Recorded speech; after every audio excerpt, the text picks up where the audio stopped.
I stand before you, and though my voice may tremble with humility, know this: it is love that fuels every single word.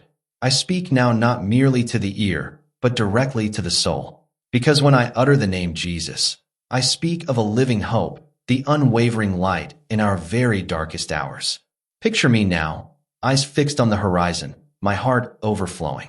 Because what I am about to share is not surface level, not mere sentiment, but the pulsing, life-giving truth that transformed my own destiny. And in that sacred moment, it softened the heart of Raymond Zando until tears became his language of recognition. Imagine the atmosphere, a stillness so profound you could hear the very heartbeat of creation.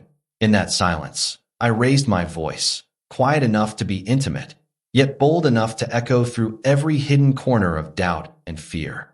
I spoke of Jesus not as some distant figure, not as a historical tale, but as the gentle yet powerful presence who knows your every weakness, your every wound, your every shame, and chooses to breathe life into the broken pieces. I spoke of him walking through our grief, shaping joy from the clay of our despair, whispering promises that feel impossibly soft, yet unbreakably strong. I remember the weight of the room, the collective breath held on my every word. And then I looked toward Raymond Zando, esteemed, wise, towering in his dignity. But in that moment, he was simply human, vulnerable, his soul completely unguarded. My own voice cracked, not from weakness, but from the rawness of an encounter far more powerful than any rhetoric. Because when you speak of Jesus with utter honesty, when you confess that he is the only sure anchor in a storm-tossed world, the barriers around a hardened heart begin to crumble. And then the tears came, tears that spoke of regret, not just the kind you feel in fleeting moments, but the kind that echoes through the corridors of your soul late at night, when the world goes silent and you're left alone with the weight of your own memories. Regret for the years spent climbing ladders that led nowhere, for chasing after applause that faded as quickly as it came, for pouring time and energy into building a life on foundations that cracked under the pressure. They were tears for the broken promises, for the people we pushed away in our pursuit of recognition, for the dreams we sacrificed on the altar of ambition. These were not shallow regrets. They were the kind that pull at the very fabric of a person's identity, that make you wonder if it's too late to turn back, too late to be made whole. Tears that spoke of longing, not just for relief, but for restoration, for something real, for something pure, for a love that doesn't leave when you're at your lowest, when your hands are dirty, when your soul is raw and fragile. A love that knows the worst parts of you, the lies, the anger, the secrets, and still says, yes, you. I still want you. A longing not for perfection, but for grace. Not for approval, but for embrace. A yearning that comes from the deepest part of us, where we still dare to hope that we are worth saving, that our story isn't over, that there is still beauty ahead despite the ashes we've carried. It's a longing for the kind of forgiveness that makes no sense, that can't be earned, that wipes the slate clean not because we deserve it, but because he is that good. A forgiveness that reaches into the mess and stays. Tears that spoke of surrender, the hardest kind, the surrender that costs everything but gives back more. Letting go of our pretenses, the masks we wear to seem okay, the stories we tell ourselves so we don't have to feel weak, the lies we tell others so they never see the fear behind our eyes. Surrendering our control, the tight grip we keep on our lives, our plans, our reputations, thinking that if we just hold it all together, we won't fall apart. But oh, how we still fall. And in those tears, in that quiet moment of sacred undoing, came the surrender of self-salvation, of finally realizing that we cannot carry the weight alone, that we were never meant to. The surrender of pride, of self-sufficiency, of the illusion that we can fix what's broken in us. Those tears were the moment of release, of arms raised not in defeat, but in invitation, in yielding, in laying down everything at the feet of a Savior who never asked us to be perfect, only honest. It was in that moment, as if all of heaven leaned in, that the trembling hands of a weary soul reached up and found themselves wrapped in nail-scarred hands. Not judged, not shamed, just held. And from trembling lips came the softest, most powerful declaration, I believe. Not just in the idea of Jesus, but in the person, in the love, in the sacrifice, in the promise that even now, even here, redemption is still possible, that healing is still happening, that grace is still enough, that the one who bled for us never gave up on us. And those tears, those holy, sacred, redemptive tears, became the first chapter of a brand new story. That is the power of real love. That is the power of Jesus. If you could have seen the reflection of that moment in my eyes, you'd have seen something more than compassion. You'd have seen communion. Not just the empathy of one man feeling the pain of another, but the deep, sacred recognition of shared humanity. A recognition that goes beyond words, beyond positions, beyond politics and status. It was a connection that happens when the soul says, I see you. I truly see you, because I have been where you are. I have walked through that same valley. I have stared at the ceiling in the middle of the night and asked questions too painful to speak aloud. I have felt the hollow ache that no amount of achievement could fill. I have chased after things I thought would bring peace, only to be left emptier than before. I know sorrow, not the kind that visits briefly and then leaves, but the kind that sits with you, wraps itself around your chest, and makes it hard to breathe. I know searching, the desperate, often silent quest to find meaning in the middle of chaos. The restless drive to make sense of a world that often doesn't make sense at all. I know what it's like to walk into rooms full of people and still feel alone, to be celebrated publicly while privately crumbling. I know what it's like to wear strength as armor, to smile so people don't ask questions, to lead others while quietly hoping someone might lead you. I know failure, not the kind others see, but the kind you carry like a secret. The personal disappointments, the missed chances, the words you can't take back, the moments you wish you could rewrite. I know the ache of loneliness, the feeling that even in a crowd, your soul can feel forgotten. But here's what I've learned. None of it defines us. Not the pain, not the past, not the poor decisions, not even the heights we've reached that left us more lost than before. We are not the sum of our mistakes. We are not the labels the world has slapped on us.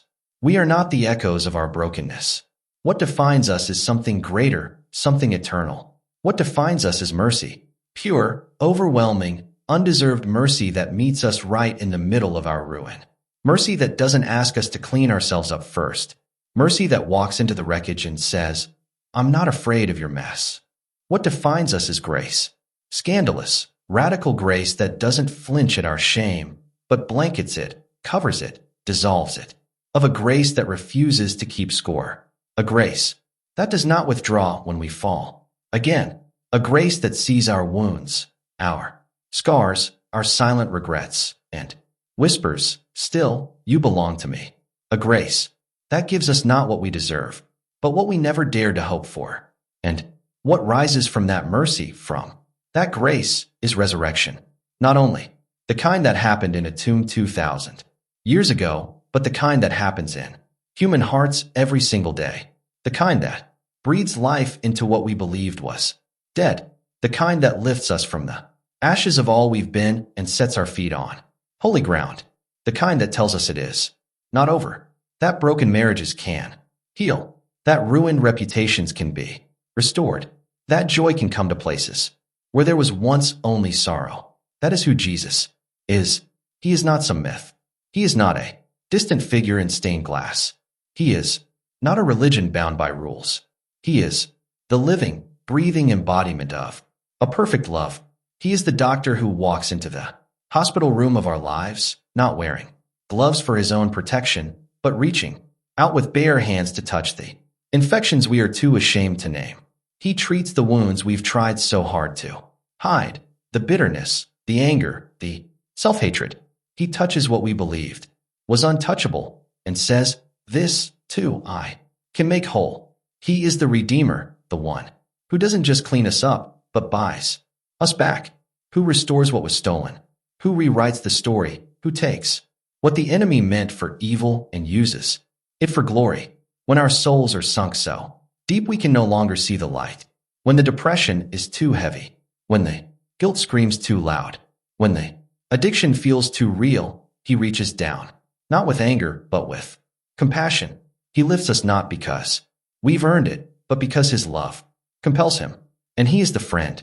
Oh, the friend who stays when the applause fades, when the people leave, when even the ones closest to you cannot understand your pain. He stays when the shame is too thick for words, when you don't even know how to pray. He stays not reluctantly but gladly, with arms open wide, with a heart that has never once stopped beating for you. He sits with you in the silence. He holds you through the storm. He walks with you straight through the fire and says, you are not alone. You never were. So yes, if you had looked into my eyes in that moment, you would have seen more than just a man at a podium. You would have seen a soul that has been rescued, a man who has known darkness and lived to witness light, a heart that has been humbled by a grace so vast it brings me to my knees every time I think of it. You would have seen a flicker of glory, not my own, but his, the glory of a God who redeems, who restores, who resurrects. And that moment, that sacred space of tears and trembling, honesty, that was communion, that was heaven, touching earth, that was Jesus, not just talked about, but met. That was love in its purest form, unfiltered, unearned, undeniable. And once you have seen that, once you've tasted that, nothing else will ever be enough. He is all we need. And he is waiting, still always waiting for you to see him too. I spoke not to shame but to awaken, not to accuse but to invite, because I have walked that valley too. And if his hand reached into my darkness, it will reach into yours. And as I watched the tears on Raymond's face, I felt it as well, like a river pushing against a dam of guarded pride, surging to reclaim our hearts. And you might ask, why such emotion? Why does speaking of Jesus conjure these tears? Because deep inside, beneath the achievements and ambitions, lies the secret core of our being, a cry for belonging, for purpose, for redemption. And when that cry meets its answer in the voice of a divine love, it finds its release. That is why tears are holy, sacred breathing where truth meets our fears and turns them to freedom. I stood there and let the words fall. I spoke of days when I felt invisible, unwanted, a vessel broken and beyond repair. I spoke of that moment, small, almost insignificant, when I clasped a tattered Bible in my mother's hands and heard his voice say, you are seen, not because of what I would become, but because of who I already was, the child of a loving Father. I told Raymond and every soul listening that when Jesus looks at us, all our labels, all our failures, all our achievements lose their grip, because his love is not a transaction. It's a relationship. It doesn't ask, what have you done? It whispers, I've already done everything that was needed. There was a time I led armies, forces in the field, but I felt powerless in the prison of my own fears. I strategized battles, but I couldn't strategize peace for my soul. Then I met him, not in thunder and lightning, but in a whisper so tender I thought I imagined it. Peace, be still. And he laid his nail-scarred hand on my fear, and it shattered.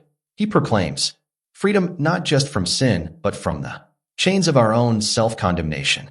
And I saw it in Raymond's tears that he too longed for that freedom, that amid years of carrying public weight, the weight on his soul could still be so heavy.